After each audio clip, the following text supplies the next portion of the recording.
జన విజ్ఞాన వేదిక రాష్ట్ర కమిటీ తరఫున గత కొన్ని రోజులుగా విద్యార్థులు ఉపాధ్యాయులు చేస్తున్న ఈ ధర్నాకు సపోర్టుగా ఇక్కడికి మేము వచ్చామండి. ఈ 400 ఎకరాల ప్రభుత్వం వెనుక తీసుకునేదాన్ని వ్యతిరేకిస్తూ చాలా పెద్ద ఎత్తున ఈ జరుగుతున్న ఉద్యమం. మీకు తెలుసో లేదు, 20 ఏళ్ల క్రితం కూడా ఇలాగే రాజశేఖర రెడ్డి గారు ముఖ్యమంత్రిగా ఉన్నప్పుడు 200 ఎకరాలు ఒక ప్రైవేట్ ఆసుపత్రికి ఇవ్వాలని అప్పుడు నిర్ణయం తీసుకుంటే అప్పుడు కూడా స్టూడెంట్స్ టీచర్స్ వ్యతిరేకించారు. అంత పవర్ఫుల్ అనుకున్న ముఖ్యమంత్రి ఆ రోజుల్లో ఉన్న రాజశేఖర రెడ్డి గారు కూడా సరే వీళ్ళ డిమాండ్ సరి అయింది అని సరి అయిన నిర్ణయం తీసుకొని వెనుక్కు తగ్గారు. ఇలా ముందుగా నాకు తెలిసి ఇప్పుడున్న ఈ పరిస్థితి ఇంతదాకా వచ్చింది కాబట్టి గవర్నమెంట్ పట్టు విడుపులకు పోకుండా గౌరవంగా నన్ను, ఎందుకంటే ఇది ఒకటి అడుగు అంతా నాశనం చేశారని అడివి. ఇప్పుడు నిజానికి ఇప్పుడు నిన్న మొన్న చూస్తున్నాం, ప్రొఫెసర్ హరగోపాల్ గారు కూడా ఇక్కడ చాలా ఏళ్ళు పనిచేశారు. మాట్లాడుతూ చెప్పారు టెక్నికల్ గా ఇందిరాగాంధీ గారండి వీళ్ళందరికీ.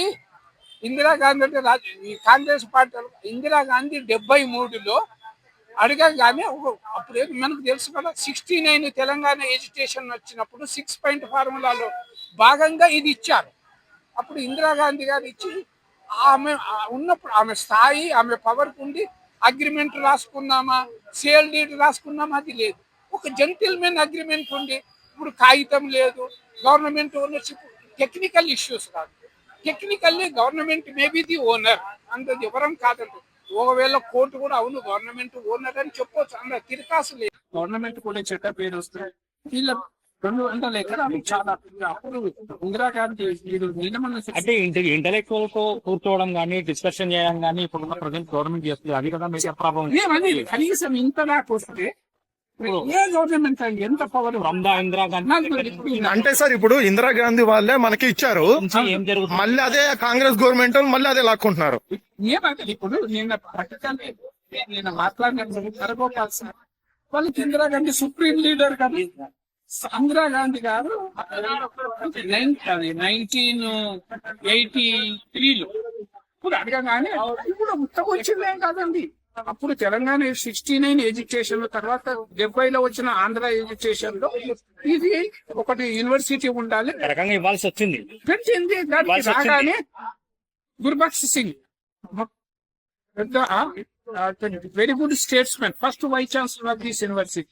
సార్ యూనివర్సిటీకి ఎన్ని ఎకరాలంటే సార్ పెద్ద యూనివర్సిటీ చాలా ఉండాలి, ఒక 2000 ఎకరాలకి తగ్గకుండా ఉండాలి. అప్పుడు కొన్ని 2000 ఎకరాలు మీకు తెలుసు. ఆక్స్ఫర్డ్ స్టాన్ఫర్డ్ యూనివర్సిటీ 5, 8, 10,000 ఎకరాలు ఉంటాయి. యూనివర్సిటీ అంటే ఏదో అపార్ట్మెంట్ల ప్రైవేట్ కాలేజీ నడిపేటట్టు కాదు. ఒక లాంగ్ రన్ లో ఉద్దేశంతో పెట్టారు. అన్ని బిల్డింగ్లే ఉండాలనేది. యూనివర్సిటీ అంటే 2000 ఎకరాలలో 2000 ఎకరాల బిల్డింగ్ ఉంటావని న్యాచురల్ చేయాలి. అవన్నీ స్టేట్స్మెన్ అన్నప్పుడు జనరేషన్ గురించి ఆలోచిస్తాడు, నెక్స్ట్ జనరేషన్. ఇప్పుడు మొత్తం పాలిటిక్స్ నడుస్తున్నాయి కాబట్టి దాన్ని మార్కెటింగ్ చేసే ఇప్పుడు అదే ఉంటుంది. సరే నిన్న మొన్న కూడా నేను చెప్పాను, ఎవరంటారు మన ముఖ్యమంత్రి గారు ఇందులో ఆపోజిట్ ఎవరైనా అవకాశం వచ్చినప్పుడు పార్టీలు వాళ్ళకి అనుకూలంగా మార్చుకుంటారు. అపోజిషన్ చేసే పని అది ఉంటది. ఇప్పుడు ఇక్కడ ఏమంటారు బీజేపీ వాళ్ళు, టిఆర్ఎస్ వాళ్ళు పిల్లలను ప్రవోక్ చేస్తారు. పిల్లలను ప్రవోక్ ఇష్యూను చూడు. ఒకటి అది ఒక సిల్లిగా అనిపిస్తుంది. ఎందుకంటే దే ఆర్ వెల్ ఎడ్యుకేటెడ్. ఇక్కడ ఒక సీట్ రావాలంటే వాళ్ళు ఎంత ఎడ్యుకేటెడ్, వాళ్ళని ఎవరో ప్రొవోక్ చేసే పొజిషన్ లో ఉంటారు ఆ పిల్లలు. అంటే ఒక రకంగా చెప్తుంటే వాళ్ళ స్థాయిని తగ్గించి మాట్లాడాలి. ఎవరో వీళ్ళు ప్రవోక్ చేస్తే, ఎవరో వీళ్ళకు డబ్బులు ఇస్తాను లేకపోతే తాగిస్తాను రిజిస్ట్రేషన్ స్టూడెంట్ కానీ ఒక టీచర్ కానీ ఎవరైనా ప్రొవోక్ చేయగలుగుతారు. మీకు తెలుసా అండి, university of Hyderabad one of the first 10 universities లో చాలా సార్లు ర్యాంక్ వచ్చింది. మామూలు విషయం కాదు. సెంట్రల్ యూనివర్సిటీ మొత్తం ఇండియాలో ఉన్న సుమారు చిన్న 400 యూనివర్సిటీ ఫస్ట్ 10 లో చాలా సార్లు వచ్చింది ర్యాంక్. అందరి మీద ఏదో ఆంధ్రప్రదేశ్ తెలంగాణ నుండే కాదండి, భారతదేశం మొత్తం రాష్ట్రాల నుండి ఇక్కడ పిల్లలు వచ్చేస్తారు. ఇలాంటి విమర్శలు వాళ్ళ సమస్య లేకుండా ప్రజల సమస్యని ప్రశ్నించే పిల్లలు చాలా యూనివర్సిటీలలో చూస్తారు. వాళ్ళ గొడవలు, నా ఫీజులు, నా బట్టలు, నా ఇలాంటిది ఒక ఇంటెలెక్చువల్స్ ఉంది. అది కాదా ప్రజల సమస్యలను కూడా ఆ పిల్లలు మాట్లాడుతున్నారంటే అలాంటి వాళ్ళు కావాలి కదా. ఎడ్యుకేషన్ చెప్పే ఉద్దేశం అది. నా ఉద్యోగం నా పిల్లలు బాగుండాలని అనుకుంటే నిన్ను పిల్లలను ఎవడు రెస్పెక్ట్ చేస్తారు? పిల్లలు కూడా వాళ్ళ పొలాల గురించి వాళ్ళ ఇంటి గురించి దాని మీద ఫైట్ చేస్తారు. నేనంటే వాళ్ళు ఈ రోజు ఉంటారు రేపు వెళ్ళిపోతారు. అయినా దాన్ని కాపాడాలని అనుకుంటున్నారు. ఇంత శ్రమ పడి దెబ్బలు తినుకుంటూ లాఠీ చార్జ్ కేసులు పెట్టుకుని ఎవరి కోసం పోరాటం?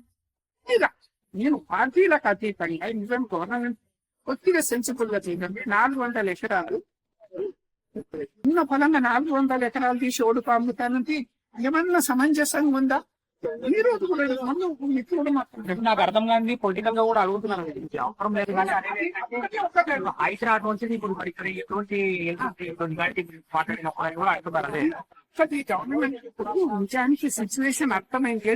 మనం తగ్గితే అది మనం ఎంత తగ్గాము, మనం వీక్ అని అనుకుంటామని ఇదొకటి వచ్చింది. అది ఫాస్ట్ వచ్చేది. అట్లంటే ఇప్పుడు టీఆర్ఎస్ గవర్నమెంట్ ఇప్పుడు టీఆర్ఎస్ గవర్నమెంట్ ఉన్నప్పుడు కూడా కేవీఆర్ దగ్గర సుమటు ఫ్లైఓవర్ ఇవ్వాలన్నప్పుడు ఇట్లా చిన్న హై స్టేషన్ వచ్చినప్పుడు అది పబ్లిక్ కోసం మనం చేస్తున్నాం, పబ్లిక్ డిస్టర్బెన్స్ ఉన్నప్పుడు ఇది వద్దు అని వాళ్ళు బ్యాక్ వెళ్ళినారు కదా.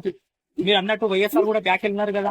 అవన్నీ ప్రీవియస్ ఉన్నాయి కదా. దానివల్ల వాళ్ళకి కొంత జరిగింది కానీ పొలిటికల్ గా మీరు బాగా గుర్తుందో లేదు, టిఆర్ఎస్ గవర్నమెంట్ లో ముఖ్యమంత్రి తర్వాత పవర్ఫుల్ మనిషి ఎవరు? కేటీఆర్. కేటీఆర్ అప్పుడు గవర్నమెంట్ ఉన్నప్పుడు ఇది గవర్నమెంట్ 2000 ఎకరాగానే ఏదో ఒకటి పడుతుంది. ఎవడు ప్రెషర్ ఉండొచ్చు ఉన్నప్పుడు ఆయన